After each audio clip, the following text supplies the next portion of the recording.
এখানে আমি steam fish বানাচ্ছি।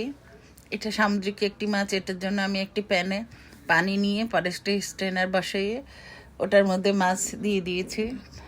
মাছে যখন ভাপ আসছে তখন আমি ঢেকে দিয়েছি, ভাপ যেন কখনো কোনোভাবে না যায়। এরপর আমি একটু লেবু পাতা দিয়ে দিলাম। ভাপ হয়ে গেছে, মাছটা আমার স্টিম হয়ে গেছে।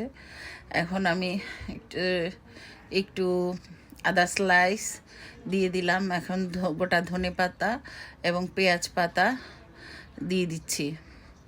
দিয়ে আমি জাস্ট 1 মিনিটেরও কম সময় একটু ঢেকে দেব।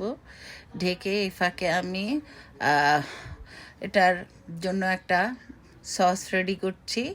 সেই সসটা রেডি করে এটার মধ্যে ঢেলে দেব। তার জন্য আমি নিয়ে নিচ্ছি একটু সয়াবিন তেল, প্রায় 1 টেবিল চামচ, বেশি না, খুবই কম। তার মধ্যে আমি একটু শুকনো মরিচ কুচি করে কেটে দিচ্ছি, আর কিছু রসুন কুচি এবং কিছুটা আদা কুচি নিয়ে ভালো করে ফ্রাইড করে নিব এই তেলটার মধ্যে।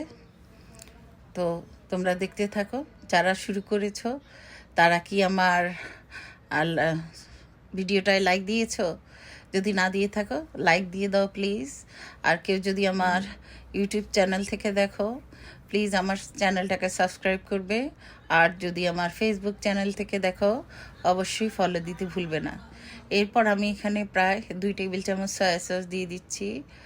সাথে আমি একটু পানিও দিয়ে দিব জলটা একটু হালকা করার জন্য, খুবই অল্প দিয়ে আমি এগুলি এখন মাছে ঢেলে দেবো। দেখো মাছটা স্টিমে বসিয়েছি যে, তার মধ্যে থেকেও কিন্তু হালকা পানি বের হয়েছে।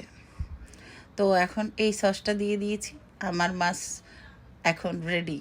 খুবই সহজ এবং খুবই হেলদি এবং একটা টেস্টি খাবার। তোমরা অবশ্যই এভাবে কোরাল মাছ হোক, তেলাপিয়া মাছ হোক, সি ফুড হোক, খেয়ে দেখবা। খুবই মজার একটি খাবার। আর দেখো কতটা লোভনীয় হয়েছে। আমি একটু লেবুর স্লাইস দিয়ে আমি চিপে দিয়েছি, ওটার টেস্টটা আরও দ্বিগুণ বাড়িয়ে দিয়েছি। এখানে আমি একটু শাক করেছি। তো আল্লাহ হাফেজ।